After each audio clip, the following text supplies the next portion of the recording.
Well, I know when I first started the game, there was a ton of Durian users out there, and this is still probably one of the best early game weapons to choose and build around just because of the survivability that it brings. And by the way, if you can't tell, I'm sick right now, but here we are. So today we're going to be giving you a Durian build.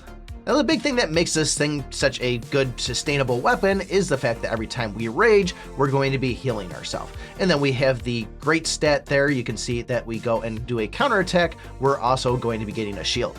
But the legendary one is where it kind of really starts to truly shine for you, where any shield that you have is now going to turn into a Durian shield and do some counterattack damage when attacked. Now, I don't have this thing at Mythic yet, but you can see the stat takes a pretty good jump there, going from 25% up to 75%. So if this is a weapon that you do extremely like, it might not be a bad idea to try it at Mythic. With all that being said though, there is one downside to this. This is heavy on the defense and HP, meaning you really need to get yourself an attack. And I know myself when playing, if I didn't get a combo mastery, I was pretty much struggling, or even a war veteran if I can make it past the first boss, but it was really kind of needed to get that attack to the next level. Still, with the amount of HP that you have, you can get pretty far and people easily get to the new world with it. Now, once again, the armor, go and throw the revival cape on in PvP, the guild battle, or even the dungeon raids, and then obviously the dragon breath is going to be for chapters. You can use it for the guild boss and the seal battle too, but if you do have a tunic at a high enough rarity, you can at least try that to get extra stacks of attack. Now, because of that one legendary stat where all shields become Durian shields, that's why I at least like to go in with one guardian ring. And given that we are hurting for that attack so much, that's where I really like the Sky Flame ring too, and the fact that we are going to dwindle away on that HP after round 4, but keep in mind that is a legendary stat, so if you don't have that, you might want to just go double guardian.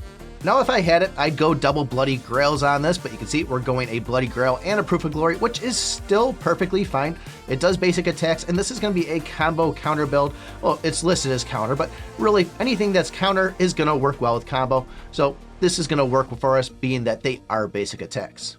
For the pets, this still works incredibly well with what I normally use, which is going to be Ellie, Elsa, and then the Slime King for that extra counter combo stats. It all seems to work pretty decent. Do you really need Ellie with all of this? Probably not, but I don't really see too many other good solutions. I mean, you could use Baby Dragon because we are using that Sky Flame ring, or you could even go Flash in the fact that you might be building around Shock Discharge. But still, I threw Ellie in and it seemed to work perfectly fine. For mounts, starting off, I saw a lot of people using King Kong, and the fact that every time you go encounter, you're going to have a sword chi in there, and you could also build around that sword chi if you want to. But in my opinion, Diego is still the best bet to go on this, and even the Luminous Dragon might not be a bad idea if you want to go and try to work on some crit, but I'd probably go one of those two, especially if you're starting off. And then for the advanced artifact, Demonic Eye is a no-brainer. You can kind of see why this is such an easy weapon to advance with. Combo counters, you can get that King Kong right away. For most of us that have been playing the game for a while, the Demonic Eye was the only one we could choose from, so it was really easy just to kind of have everything sync up.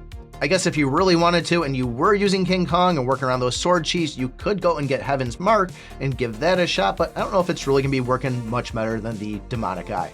For the heroes, we're going Knight of the End and the Reaper for the combo counters, Knight of the End for this shield, and once again, that legendary skill can really help benefit this. For the brands, the Spike Club Cactus is one that you absolutely want to use because that is the counter brand. But I'd even go the Nimble Murloc in there too, just to have the combo side of it to really pair up for that Demonic Eye. The Stone Guardian is a good choice to go for, and the fact that we are going to start off with that basic attack shield skill, which is going to give us a chance of getting a shield on a basic attack, so once again, that'll benefit it. And if I had the chance, I would go throw the Wild Vulture in there as the last one, but unfortunately, I don't have that at the moment, so that's why we threw in the Bone Club Gown. Now, I do want to say, you can see from the heroes there, I do have the Dark Knight at Legendary. I gave it a try, it just didn't really seem like anything spectacular compared to the Reaper. So I'm not really a fan of it, but I did get it tested out. Don't really think it's a good fit. Now, if this is a weapon that you're planning on sticking with, the legacy that you want to go for is most likely going to be the Knight Legacy. However, though, most people kind of switch off once they get to the new world and go over to something like the Sky Splitter or the Whisperer, and that's where I'd probably say it might not be a bad idea to even consider the Bone Legacy. I myself went in with the Bone Legacy because I barely have any stats on this at all.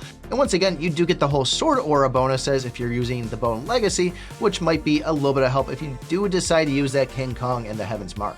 However, though, the Knight Legacy does have some light spear buffs inside there, so that might be something you want to chase after if you are deciding to go that route, but nobody's really saying like, hey, I want to get as many light spears as I can, but that's just my own personal opinion. So like I said, with this one, you really got to focus and try to get those things that are going to be boosting your attack. So even a crit mastery, combo mastery, and if you do get lucky enough, a war veteran, or the trilogy there, which is combo rate, counter rate, and I think crit rate were all up. Any of those skills can really kind of help you take it to the next level. But if you want to see a totally different angle on a build that's going to be the Reaper Staff, you want to take a look at this video right here. Thanks for watching, and remember, I picked my butt.